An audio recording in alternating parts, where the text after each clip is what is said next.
This is on, and I'm Oliver Nixon.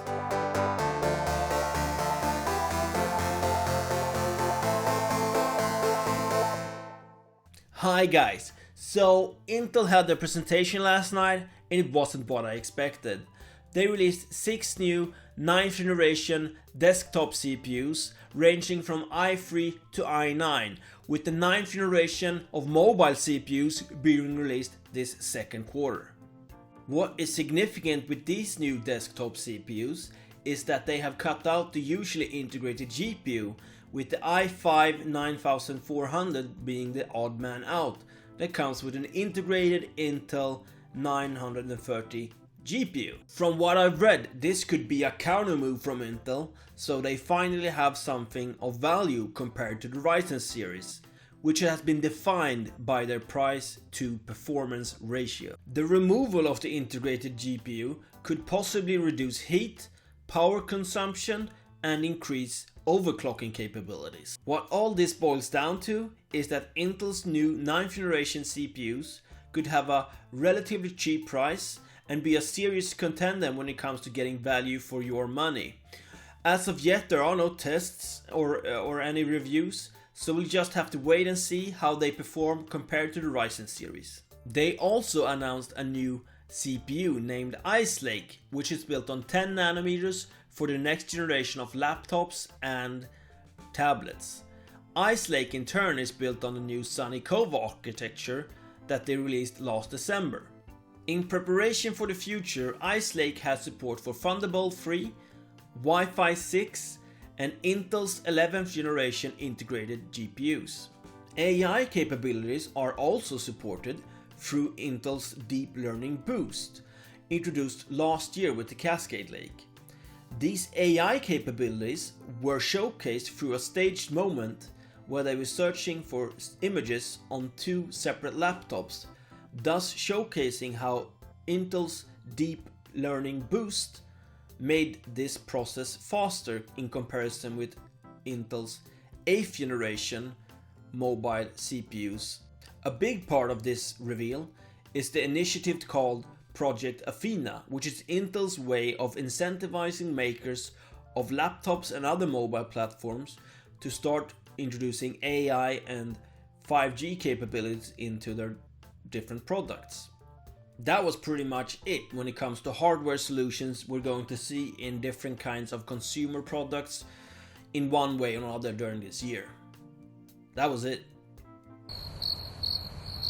God damn it! To be honest, I'm disappointed.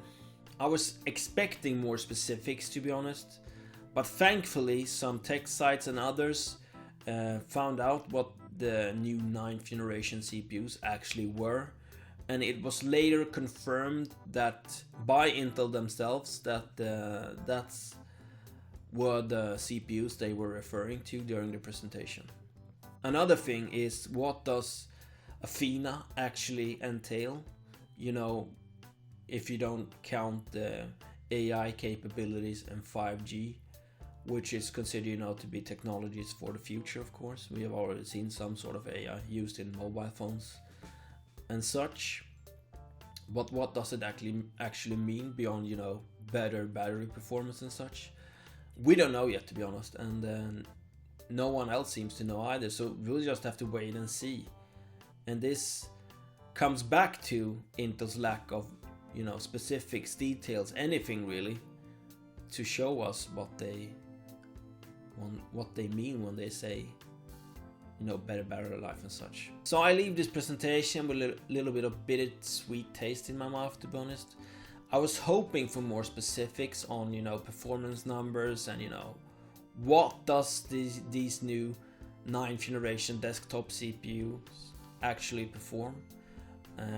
They did do a showcase with a couple of, artists that performed very well. I mean, it's all good and fun, but it doesn't say me any much. It doesn't tell me any new information on how they perform it, and they were pretty vague on the information on what the CPUs they were actually using as well. So I leave this Intel presentation with a vague feeling of that they did they did what they could, I guess, but you know, I would have preferred more specifics, and especially on, you know, the Intel's XC GPU that's been you know, hyped since the October reveal, or Twitter tease, you could say, where they showcased a video which is supposedly to be their new dedicated GPU. But we'll see.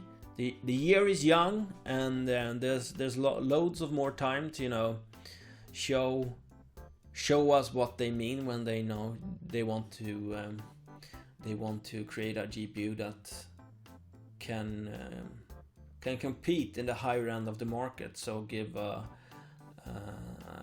Nvidia and AMD a run for the money. I'm all for competition. It drives, in my opinion, it drives, you know, innovation, and it drives prices down. You get more for your money usually when there's competition. So hopefully Intel can deliver, but we'll just have to wait and see, guys.